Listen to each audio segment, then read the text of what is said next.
L'affaire Monavé Picture présente, avec la participation exclusive du Pôle emploi de Bouilly-sur-Vaseux. Les résistants de l'action. Bon les amis, les chleux sont à nos portes. Il faut faire quelque chose pour les arrêter. Encore plus d'action. Parfait.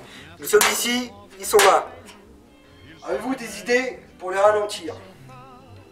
Sur une idée originale française, avec des acteurs français. Moi je te propose qu'on dynamite de leur tour de guerre. J'ai une leçon de piano ce jour-là. Ouais, moi je vais aller voir Tata Huguette. Toi tu proposes quoi de mieux? Leur faire dérailler les trains. C'est ton mal, je vais aller voir ta tante Huguette. Moi aussi. Vous allez faire quoi avec? Tu sauras bien assez tôt. Bon les mecs, vos idées sont pas mal. Derrière un train, c'est pas mal du tout. La tour de guet aussi. Mais je propose quelque chose de plus percutant. Je propose qu'on aille crever leurs pneus. Du suspense.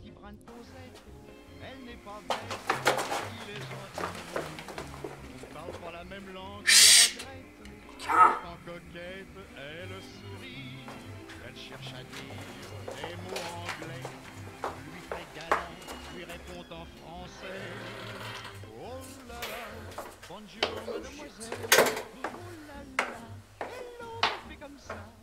Et vous êtes qui vous?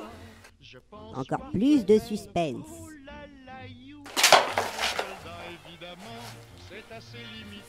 Bon sang, mais il est passé où l'autre? Je ne sais pas. Sûrement mort à cause d'un chleu. Bon sang, mais ce scénario n'a aucun sens. Mais vous faites quoi? Non, sérieux, stop. Ça me saoule, ça sert à rien. Si cette perruque, elle gratte.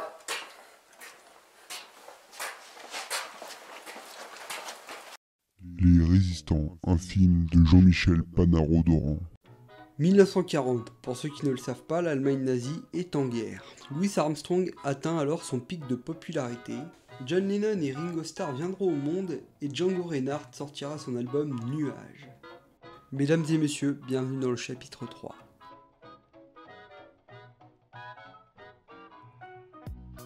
Nous sommes en Europe.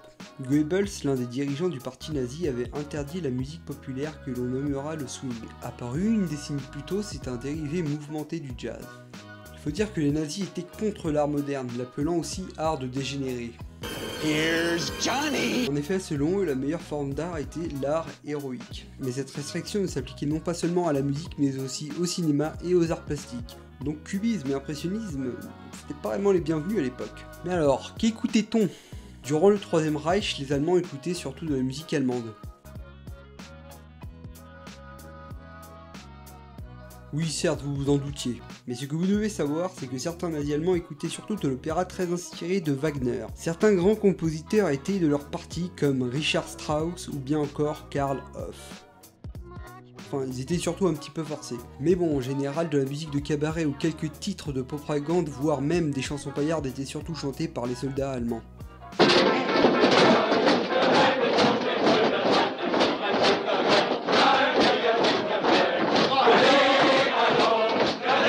Pour ce qui est de la France, il en sera de même, à part pour les résistants avec cette musique qui vous motive. Amis, entends-tu le vol noir des corbeaux sur nos plaines? Amis, entends-tu les cris sourds du pays qu'on enchaîne? Ohé, partisans, ouvriers et paysans, c'est l'alarme. En Amérique, c'est autre chose. Effectivement, la musique phare à cette époque était de la pop chantée par des blancs comme Frank Sinatra. Mais bon, on n'est pas là pour parler de la pop. Étant donné que la guerre éclata, certains musiciens échangèrent leurs instruments contre une arme à feu. En bref, les années 40 aux USA, c'était quoi ?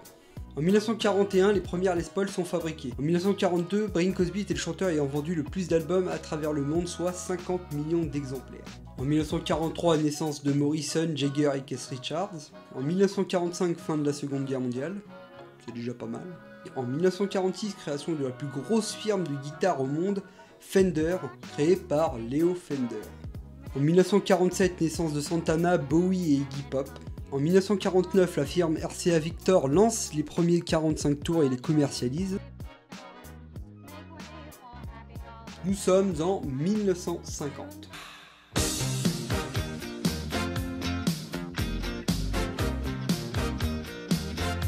Les années 50 étaient la meilleure époque pour le blues, plus précisément le rhythm and blues.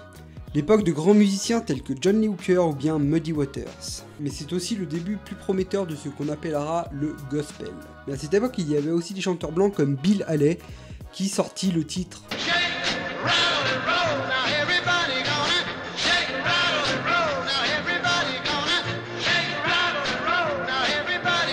une copie bon marché et enfantine de Big Joe Turner.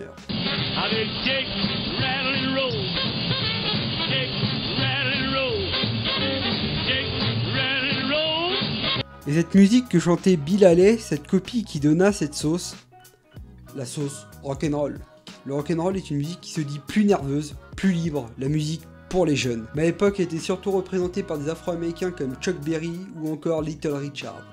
Voilà, c'est tout pour le moment. N'oubliez pas de vous abonner, de partager et de commenter. On se retrouve dans 2 semaines pour la chronique week-end numéro 3.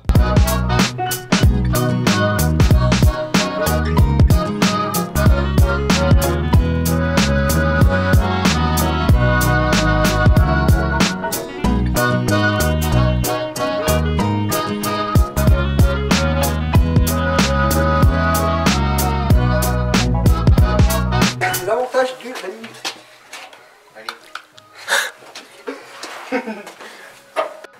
Moi je propose de s'abonner.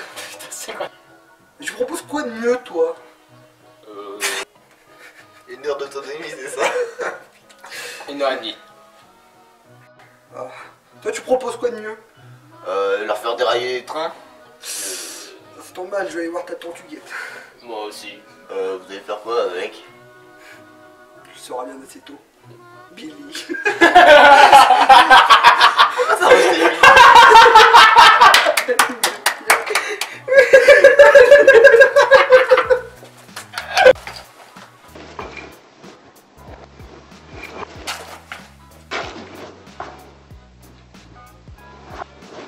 Je vois Jérémy, il arrive comme ça. Max Zoidberg.